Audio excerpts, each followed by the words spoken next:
Hello, beautiful peaches. Welcome to the Macros, Metabolism, and Motivation Beautiful Peach podcast. I'm your host, Caitlen, here to help you find your most unwavering love, beauty, and kindness for yourself inside and out. I will be teaching you nutrition and macro tracking secrets, reverse diet and metabolism health tips and tricks, and motivating the heck out of you so you want to leap up and start conquering your goals right away. I am here to help bring you the light at the end of the tunnel so you can discover that self-love and truly become the most confident, beautiful peach possible. So grab a pen and a piece of paper, or if you're in the car or at the gym, go ahead and bump up your volume just a little so we can drown out those gym grunters next to you, and we can go ahead and dive right in. Don't forget to snag your completely free high-protein macro cookbook by simply doing a 5-star rate and review on this podcast. All you need to do is submit a 5-star rate and review, then send us your name and email through the link in the show notes so we know exactly where to send your cookbook. By submitting your 5-star rate review, this will also automatically enter you into the weekly podcast macro calculator giveaway.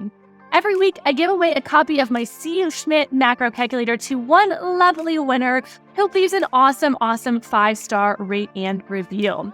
This winner is announced every week on my Instagram story as well as my newsletter email list. So leave that 5-star rate and review, and I'll see you in the episode. Hello, my beautiful peach. Today we are going to be diving into a great topic of why you should not use MyFitnessPal to calculate your macros. I have talked about this a little bit on my Instagram, and I actually have not come back to it in a while. And I've had a number of people reaching out to me, letting me know that their trainers have sent them to MyFitnessPal, that they have just calculated or adjusted their macros on MyFitnessPal or any other app like Noom, My Macros Plus, anything like that. And they've calculated their macros from these apps, from these automated apps. And it is time. It is time for me to do this episode, and I am so excited. It is going to be great. I still do have a little bit of a cold, a little bit of a sinus infection. I am feeling great, so we can excuse the little sinus nasally. I sound like I am like underwater or something, but we're just going to dive into this episode. Please excuse the sound of me sounding like I am underwater, and I am so excited. So let's go ahead and dive into a podcast episode. I believe we are on 114, why you should not use MyFitnessPal to calculate your macros.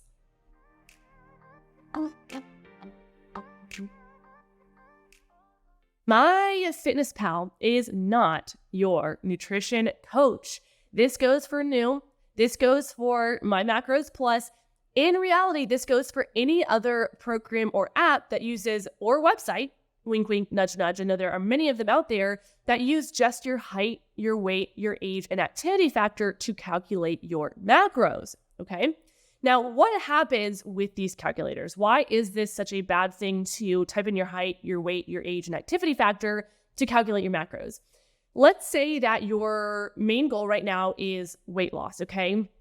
And you go to this, let's just use MyFitnessPal because that is the title of the episode, even though really when I am saying MyFitnessPal, I really truly mean any kind of app or website that does calculate your macros via height, weight, age, and activity factor only, okay? Now, it shoots out a random number. You want weight loss and it shoots out a random number that are quite often around 1,200 calories or somewhere close to that, something that's restrictive to you, okay?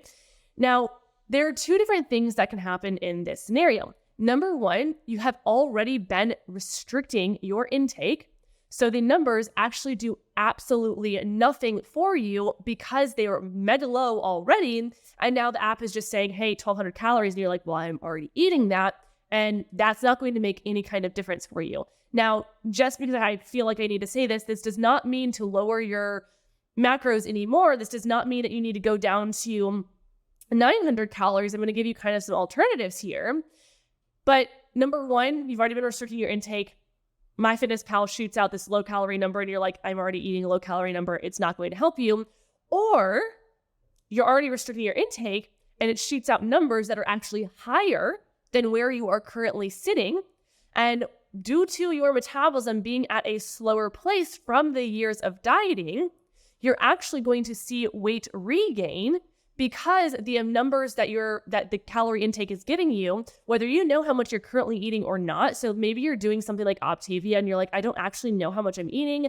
I know I'm in this restricted place, and you go to MyFitnessPal, you're already restricted. It's still giving you a number. Maybe it's giving you 1,200 calories, but you're eating less whether you know it or not. And all of a sudden you're seeing this weight regain even at a restricted place. Now, this means that your metabolism needs some love. I talked about this in a couple of different, I shouldn't say a couple. This is like one of the main things that I talk about, but go listen to some of my past episodes all about your metabolism. If you're like, hey, I think I have a slow metabolism, because what's going to happen is those macros are going to be inaccurate to you because they are not actually paying attention to where your metabolism currently sits and where it needs to be. Okay. Number 2, you go to MyFitnessPal, you have not been restricting your intake, but you're like, hey, I want to do this calorie deficit. I want to learn my custom macros. And you go to MyFitnessPal, which is not where you're going to get your custom macros. And what happens is MyFitnessPal puts you at a very low calorie intake, right? Because the problem with this is it just shoots out a number that's pretty generalized. Sure, yes, you are putting your height, your weight, your age, and activity factor in, but this tells nothing about you, your metabolism, your body, your diet history. It knows absolutely none of that because those are your human factor pieces that only a human can help another human figure out, okay? That's part of the problem of things like MyFitnessPal that don't take into account the human factor, and why it's so important for me in all of my programs and all of my courses to teach you how to learn how to figure out your human factor. And so what's gonna happen is MyFitnessPal puts you at a low calorie intake, okay? You lose weight fast, which right off the bat, you're probably like, oh, yay, that's exciting, I want to do that. However, your body is going to go completely haywire, okay? If you have not listened to episode 83, I have it here in my notes, 4 weight loss myths that slow your metabolism, 87, how a calorie deficit can sabotage your weight loss goals, and 91, why a low calorie dieting slows your metabolism and causes weight regain. Go listen to those. Those are going to be a great kind of beginner's place to start listening and learning about why low calorie dieting is not the way to go and how it actually can do more harm than it does benefiting you for long-term fat loss. Any kind of quick fix is going to lead to longer term problems. So you will have that initial like instant gratification of, for those who have never dieted before, the instant gratification of seeing weight loss happen. However, you will have weight regain, okay? So you want to go through a calorie deficit in a safe way. And if you have ever restricted your calories and you're in a place where you are restricted, you will want to do a reverse diet to heal your metabolism so you can properly lose that weight and keep it off without restriction, okay? So coming back to our example of the person who, and this person was, let me scroll up here. Okay, so this is someone who has not ever restricted their intake, goes to MyFitnessPal, has a very low calorie intake that just shoots out those numbers. You lose weight fast, and then next thing you know, you are binge eating nonstop. You are trying to find the lowest calorie items to stay on track. You are not able to stay in the restricted place, aka you end up in the cycle of restrict, binge, food guilt, and repeat. And now you're stuck in that cycle. You have more struggles with your relationship with food. You have created, I shouldn't say you because it's the diet and you didn't know, and I wish I could give you a big bear hug because I have been in your shoes in the past. And it's nothing to panic about. I say all of this in the sense of I want you to be educated. I don't want you to panic, okay? You are never stuck in where you are unless you decide you're going to stay stuck, right? Like nothing changes if nothing changes. So if you're in a place where you are not seeing changes and you are dieting and you're just going for one diet after the next, that's not going to give you any kind of true long-term solution. You need something that's going to fit to your life rather than you trying to cater to something. And this essentially means that like if you are doing keto and you decide that you want to go track your macros, but you're eating 1,200 calories, that's not going to give you a long-term solution. If you have been doing 21-day fix and you decide you're going to go do Whole30, not a long-term solution. You need something that is not restrictive, that does not cut out food unless you're lactose intolerant, then we want to stay away from the lactose. We want to have a happy tummy. And a lot of people too, it's so interesting because so many people, and this isn't as common anymore, I don't think. I could be wrong with this. I'm thinking that education is helping women start to understand that, gluten-free or just not eating dairy isn't going to help for fat loss. Like it's solely for women. If somebody is truly gluten intolerant, they need to go to a GI doctor and have a conversation with them. have that figured out so they know truly that they actually have a gluten intolerance, and then it's going to upset their stomach. They're going to feel those changes. It's not going to cause weight gain. Like these are two totally different things. But the diet industry has kind of confused people in thinking that like, if I don't eat gluten, I'm going to lose weight. And it's like, well, that doesn't make sense. It's silly diet industry likes to teach us silly things that I personally have followed down those silly paths in the past. That was hard to say. And education opened my eyes to the truth, which is why I am so passionate about what I do. Okay. Now, I had to take a deep breath there. I was like, whew, I get into my little tangents and I get hyped up here. But you want macros that are going to be calculated based on you as a human, okay? And I have a couple thoughts here, some very interesting and important ones. And I think that I have it in my notes here. And if I don't, I will add it in there. But we really want to make sure that our macros are being calculated based on you as a human, your human factor, okay? This is why in my macro calculator, my C-Schmidt macro calculator, which is it is so cool. I know I have a tendency of kind of adding extra information if you have not noticed that for my podcast. So the macro calculator is actually a mini course, and it comes with not only the way to calculate your macros properly, so how to toggle your protein, keeping it in what I call a golden range. So how to kind of change your protein up, but still keep it in a range that's going to be absolutely amazing for your body. How to make sure that your fat is adequate enough to maintain hormonal balance, because if we do not have enough fat, our hormones can be impacted. And then also to make sure that you have enough carbs for ample energy, okay? And my macro calculator has a really cool spreadsheet in there. I've got video modules walking through how to do this. I've got video modules walking through, the basics of macros and really teaching you, just kind of giving you that place for you to dip your toes in the water. So if you're somebody who has never tracked macros before and you're like, hey, I want to learn how to track macros, and also I want to do it in a way that's proper for me as a human and takes into account my human factor, you don't want to go to MyFitnessPal. Please never go to MyFitnessPal or Noom or anything. Those are great to track your macros. So I personally use My Macros Plus to actually input my data, but my macros are calculated based on the method that I teach in the macro calculator. And in these apps, you can literally manually enter in what you want your macros to be, and then you can track your macros from there. So please don't take this as like never use macro tracking apps. We have to track our macros somehow. I had a client actually who loved tracking it manually. She had a notepad. I'm like, wow, that's actually really impressive. I love the apps just to type it on in and it's all in there. And in my Macros Plus, I have a whole entire database that I've been using for the past 10 plus years. And it's really cool because you can track your recipes in there. You can track your favorite meals when eating out. So I have all my Chick-fil-A things in there. It's really neat. Anyway, so point being, don't calculate your macros from anything that types in your height, weight, age, and activity factor solely to calculate your macros. You want something that's going to take into account you as a human, your human factor, aka my macro calculator, which is down below in the show notes for you. Now, bringing it on back here, something really, really important to note is that I see this a lot, and I am trained as a personal trainer. I have my bachelor's degrees in nutrition and dietetics. I was on a path to go work as a dietitian in a hospital. Found my love when I got my master's degree in exercise science and sports nutrition. I found my love in macros, in the human metabolism, and in help women. Words are so hard. Helping women lose weight. I get excited and I have so many things to say that I'm mixing my words.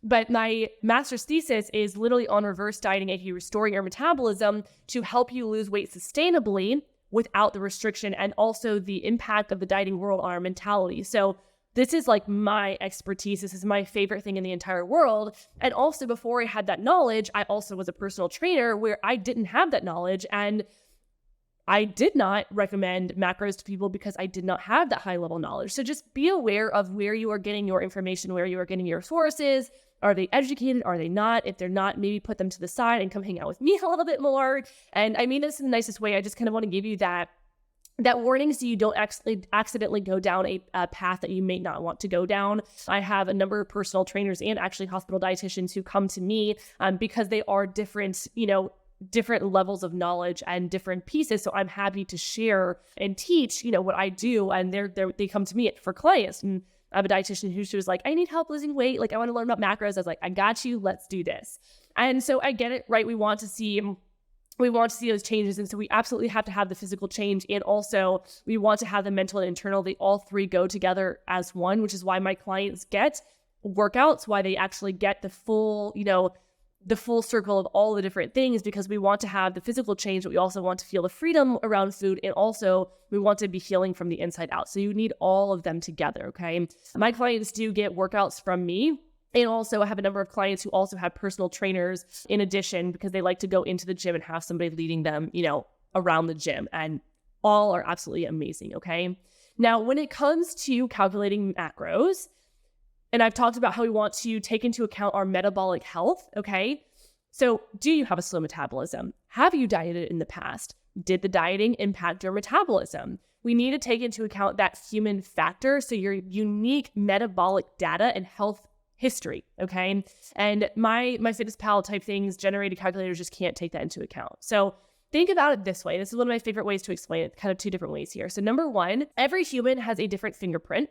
Every human has a different personality. Every person has a different lifestyle. Every person has a different this, that, there's no person, two people in the entire world that is the same. This is why those free online versions aren't going to work, because they are not paying attention to you as a human. So pretend that you and your best friend have the same exact height, weight, age, and activity factor, okay? And you go into MyFitnessPal and you end up with the exact same macros and calorie intake to eat, okay? However, your best friend might not have ever dieted. Your best friend might not have ever struggled with binge eating. Your best friend might not have ever struggled with her relationship with food. You have been yo-yo dieting for 10 years. You have been eating 1,200 calories. You are struggling with what I call the cycle, the restrict binge food guilt cycle. And I've personally struggled with that in the past, and now being on the other side, bear hugs to you. And so it's not realistic. It's not going to work if you're just plugging in the same exact data, getting the same exact information back, and trying to follow those when your overall health and history and diet history and all those things are incredibly different. Okay. Now, last but not least here, I have, I already talked about this. So I've talked about it. So that is everything. Again, if you need me, please send me a DM on Instagram. I know I always say this, but just to reiterate, it makes my heart so happy. Even if you just comment on my post on Instagram or TikTok, it makes me happy. Come ask me questions. If you see a post of mine and you're like, hey, I have a question on this, type it down in the comments. I want to see you. I want to hear from you. It makes me happy. A lot of times when I'm recording podcasts, it's I'm just talking to a mic into my computer screen, or when I'm posting on Instagram, I'm just talking to a screen on my story, talking to a screen. It's my favorite thing when you watch my story and reply to my story, or just like it or something. It makes me so happy, because it knows that, you're out there and you're enjoying what I'm sharing, and it makes my heart so happy. So if you need me, whether that's you're like, hey, Caitlen, I want the macro calculator, you can DM me and I will send you the link, but it's also down below in the show notes. But if you're also just like, hey, Caitlen, I think I want to work with you, but I'd love to chat through kind of what's going on. And I personally, myself, would love to hear what's going on in your diet history and all of that to see how I can support you. Send me a DM on Instagram. I won't bite. I'm goofy. I'm weird. I'm fun. I'm here to support you in a way that feels good to you. So please reach out. I'm always here for you. So with all this, I hope you enjoyed this episode, and excuse my sinus infection voice, but hey, we're rocking and rolling with it. Life goes on. And I appreciate you. So all the love your way, and I'll see you in the next episode. Bye, my beautiful peach.